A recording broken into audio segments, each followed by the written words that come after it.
प्यारे बच्चों, अब इस टर्म में हम लोग जो पढ़ेंगे 3 चैप्टर, जिसमें पहला चैप्टर है पाठ 12 सूर के पद। सूरदास जो कृष्ण भक्त थे, कविवर सूरदास, ये कृष्ण भक्त में ये अग्रगण्य वात्सल्य रस के कवि हैं। ये इनमें जो 2 पद दिया गया है ये सूरदास के द्वारा रचित है। सूरदास को कृष्ण से अगाध प्रेम था। इन्होंने 2 पद दिया है। पहले पद में उन्होंने ईश्वर की महिमा का वर्णन किया। वह ईश्वर जिनकी कृपा से असंभव काम भी संभव हो जाता है।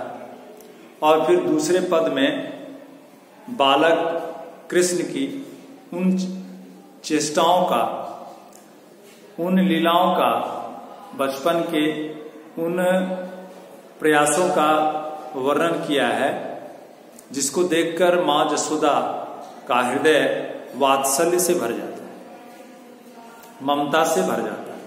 तो यहां 2 पद है। तो पहला जो पद है वो हम बता रहे हैं। पहले पद में कवि ने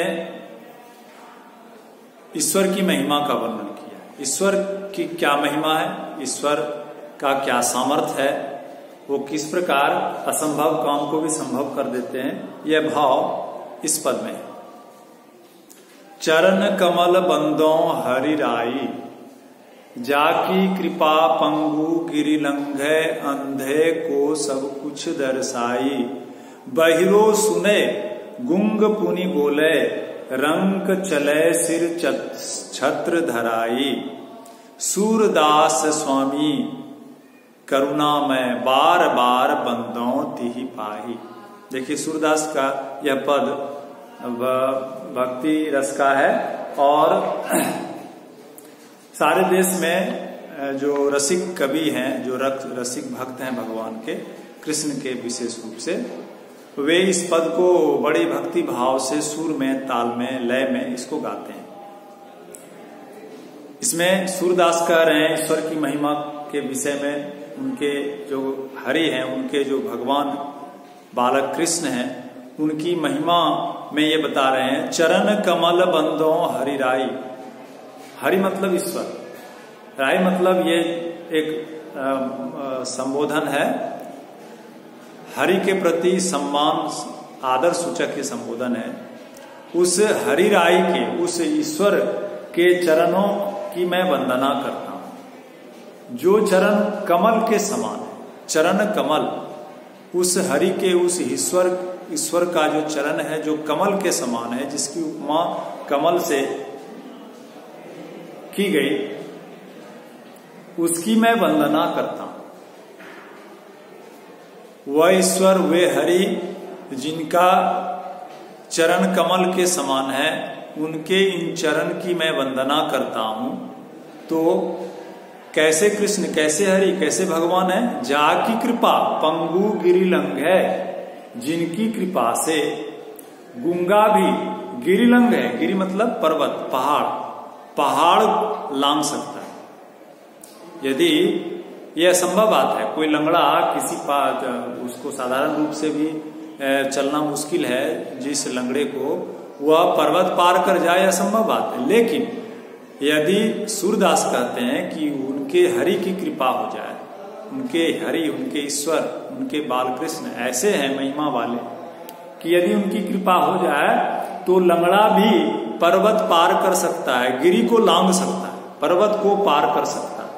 अंधे को सब कुछ दर्शाई, अंधा जो होता है, जिसको कुछ दिखाई नहीं पड़ता है, केवल अंधकार ही उसका जीवन है। लेकिन ईश्वर की कृपा यदि हो जाए तो उनकी कृपा से वह देख सकता है, अंधा होकर भी वह देख सकता है। ऐसे महिमावान, ऐसे समर्थवान हरि कवि कहते हैं, उनके चरण की मैं वंदना करता हूं, जिनकी कृपा से गुंगा भी, पंगु मतलब लंगड़ा भी पर्वत पार कर सकता है और अंधा सब कुछ देख सकता है। फिर आगे कहते हैं ईश्वर की महिमा में, बहिरो सुने, जो बहरा है, जो सुनने में असमर्थ है, बहरा होकर भी जिनकी कृपा से वह सुन सकता है, गुंग पुनि बोले, पुनि मतलब फिर, गुंग मतलब गूंगा, जो बोलने में असमर्थ है, गूंगा है, तो उनकी कृपा से, जिनकी कृपा से गूंगा भी बोल सकता है, गूंगा होकर भी वह बोल सकता है, बहरा होकर भी सुन सकता है। रंक चले सिर छत्र धराई, रंक मतलब गरीब, दरिद्र, जो दाने दाने को मुहताज है, पटा चिटा फटे हाल, बहुत गरीब, तो ऐसा गरीब चले सिर छत्र धराई, सिर पर छत्र धराकर चल सकता है। सिर पर छत्र किसका होता है? जो क्षत्रिय होते हैं, जो राजा है, जो शासन करते हैं, जो बड़े अतुल वैभव से भरे होते हैं, बड़ा सामर्थ्यवान, बड़ा धनवान होते हैं, वो सिर पर छत्र धारण करते हैं। तो राजा के समान जो गरीब, राजा के समान अपने सर पर छत्र धारण कर चल सकता है, अर्थात जो दरिद्र बहुत धनवान हो सकता है, जिनकी कृपा से बहरा भी सुन सकता है, गूंगा भी बोल सकता है, और रंक दरिद्र भी अपने सर पर छत्र धारण कर चल सकता है, अर्थात राजा बन सकता है जिनकी कृपा से।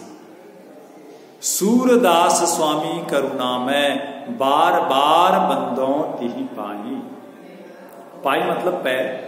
सूरदास जी कहते हैं कि ऐसा करुणा में ईश्वर हरि, जो इतना कृपालु है, जो इतना दयालु है, जो कृपा कर दे, तो उनकी दया से क्या नहीं हो सकता है, अर्थात असंभव काम भी संभव हो सकता है। लंगड़ा चल नहीं सकता है तो वो पर्वत पार कर सकता है, लंगड़ा के लिए पर्वत पार करना असंभव बात है, अंधे के लिए देखना असंभव है, बहरे के लिए सुनना, गूंगे के लिए बोलना, और राजा रंक के लिए सिर पर छत्र धारण कर चलना असंभव बात है, लेकिन ये सब हो सकता है। लेखक कहते हैं कि ईश्वर की कृपा से, उनके हरि की कृपा से असंभव काम भी संभव हो सकता है, यानी गूंगा भी बोल सकता है, लंगड़ा भी पर्वत पार कर सकता है, अंधा सब कुछ देख सकता है, और रंक राजा बन सकता है। ऐसा करुणा में वह ईश्वर है, इतना दयालु कृपालु ईश्वर है। सूरदास कहते हैं ऐसा कृपालु दयालु ईश्वर उनके स्वामी हैं, और इसलिए इतने करुणा में, इतने दयालु कृपालु अपने ईश्वर की वह बार बार वंदना करना चाहते हैं। वो कहते हैं बार बार बंदों तिहि पाई, कहते हैं हे हरि, मैं आपके चरण कमल की बार बार वंदना करता हूं। तिहि पाई, आपके पैर की, आपके चरण की। ये पहले पद की व्याख्या है, ये पहले पद का अर्थ था, जिसमें कि ईश्वर के महिमा का वर्णन किया गया।